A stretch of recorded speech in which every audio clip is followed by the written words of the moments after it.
ఆపాదిస్తూ ఇక్కడ కుంభకోణాలని వీళ్ళే ఆపాదించేసి మరి ఈనాడు ఆంధ్రజ్యోతి రాస్తుండే. కానీ కేసీఆర్ని ఎంతగా కాపాడుకొచ్చినాయో ఇప్పుడు ఒక్కొక్క కుంభకోణం కాంగ్రెస్ హయాంలో బట్టబయలవుతుంటే కానీ ప్రజలకు తెలియలే ఎంతగా హషప్ చేశారు ప్రధాన పత్రికలన్నీ అన్నటువంటి విషయం అర్థమవుతుంది. ఒక్కడంటే ఒక్కడికి కూడా ధైర్యంగా రాసినోడు లేడు అప్పుడు అన్నటువంటి విషయం అర్థమవుతుంది. ఇప్పుడు తాజాగా మెట్రో అడ్వర్టైజ్మెంట్కి సంబంధించినటువంటి కుంభకోణం వెలుగులోకి వచ్చింది.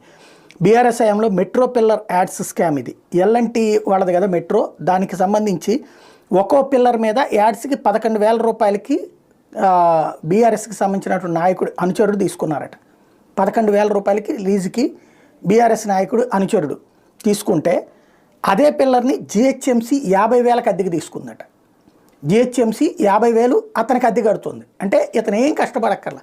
అక్కడ మెట్రో దాంట్లో 11,000 రూపాయలకి తీసుకుని 50,000 రూపాయలు అంటే ఒక్కొక్క పిల్లర్ మీద 39,000 రూపాయలు మిగిలింది. అది అడ్వర్టైజ్మెంట్